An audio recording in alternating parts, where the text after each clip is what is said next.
Hey guys, it's Will Krisky from Potato Strong. I just want to talk about some weight loss tips, fat loss, that I've experienced from people emailing and some of the YouTube videos and that type of thing, just to help you out to make progress and get in, do this lifestyle correctly.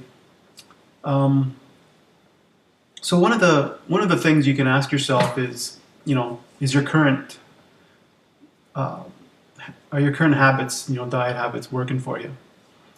So a lot of times there's actually a problem, but you can think it's okay, or maybe not really believe that that's causing an issue. But if it's not really working for you, that's kind of the Dr. Phil thing. You might want to try just objectively looking at what you're eating and try to figure out what's happening.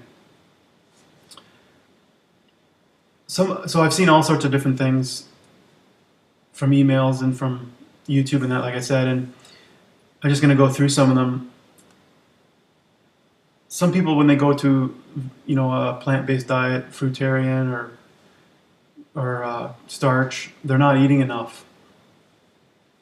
So when you eat a meal with fat and dairy and meat and all that stuff, um, it might be a plate full of food or a plate and a half or something like that. But if you're eating vegetables and fruit, you need to eat a lot more to get the same amount of calories, because the standard American diet is very dense in calories.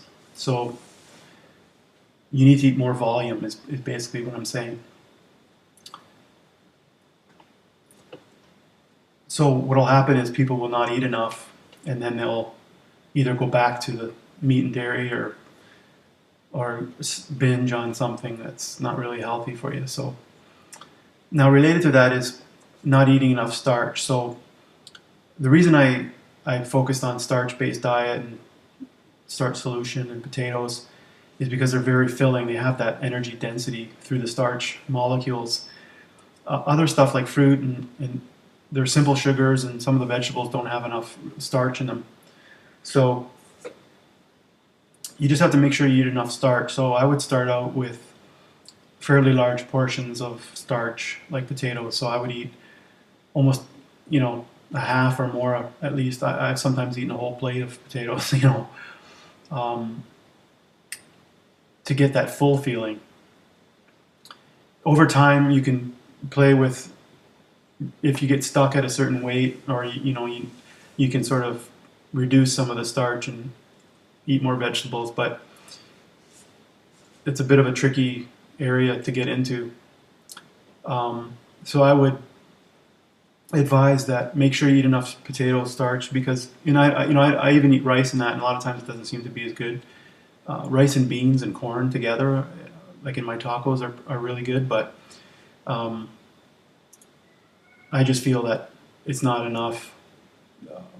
You got to make sure you eat enough, because you're gonna be tending to snack in between meals and even go off the rails completely and say, this doesn't work or whatever. So when you get hungry, that's when problems can happen. You can eat crackers. Hey kitty, what's the matter? What's the matter? Um, so you can.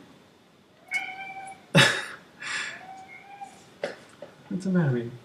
So you can actually end up snacking a lot and binging on things like crackers, desserts. You might even go into fat stuff. You might even go into,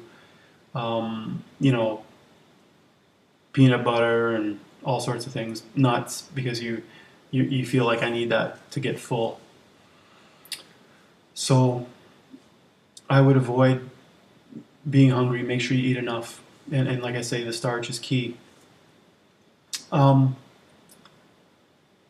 I would avoid high-fat vegan products. So you'll see a lot of stories about people who went vegan and they gained weight, and some people end up figuring it out.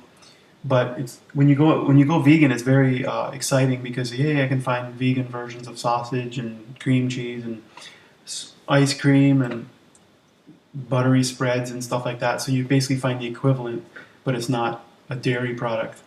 But these are actually high in fat, and it it just seems to be a common scenario that people get into when they go vegan, is finding these vegan versions of everything. And there's some transition value, like if you eat soy hot dogs or some ground round or something like that, it can sort of help people transition from the meat and dairy when they eat certain things. There's like chicken strips and things that are vegan versions, but when we did that, it didn't really make a lot of difference, in the weight loss, because they're just as fattening as everything else. So it's something that I discovered that you really don't really want to get into too much. For the most part, I would avoid those.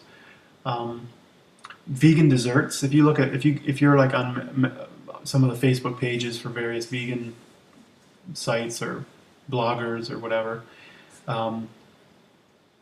you'll see just a plethora of desserts, and a lot of these have a lot of nuts, and then they get even bad with oils and vegan butters and tons of sugar, brown sugar, and all sorts of stuff like that. So if you're eating desserts, you're generally eating those in addition to your meals. So those are just really extra calories.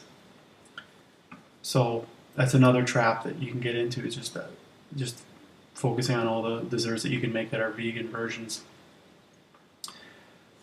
The nuts and the oils and the avocados can really, if you're not eating meat and dairy, or you're coming from foodtarian, you might start eating a lot of nuts and avocados and oils. And I just find that those are, oil is refined, it's 100% fat. Avocado, it's a healthy thing to eat. Nuts can have some health benefits, but it's just, if you have them in the house, the nuts can just get eaten like crazy. That's the other thing, is even if you have nuts and you're just putting a little bit on food, most of us, if we get hungry or we want a snack, we're just going to go and find those nuts. So I find it's just better not to have that stuff in the house. The oils especially, I don't even use oil anymore. You can fry things in water, and you don't really need oil. We bake French fries like without any oil. If you're trying to lose weight, if you're trying to lose fat, or you're plateauing or slowing down, I would try to limit or avoid the avocados and nuts as much as possible as well. We found that going 100% was the best thing, because your taste buds will adjust. If you always have some junk and you're still eating it, you're still addicted to it. Doug Lyle talks about the pleasure trap, and I feel different about this particular situation that we're in now, because it's been a completely 100% commitment. And I just feel like it's like if you're smoking or drinking alcohol, you're not really going to drink a few drinks or a few smokes a day. It keeps that connection, that addiction going. You think about it every time after you finish doing that. You kind of want you're waiting for the next time that you're going to eat it. So going 100% into this and finding good foods that you love and that you really like is probably what I would suggest people do.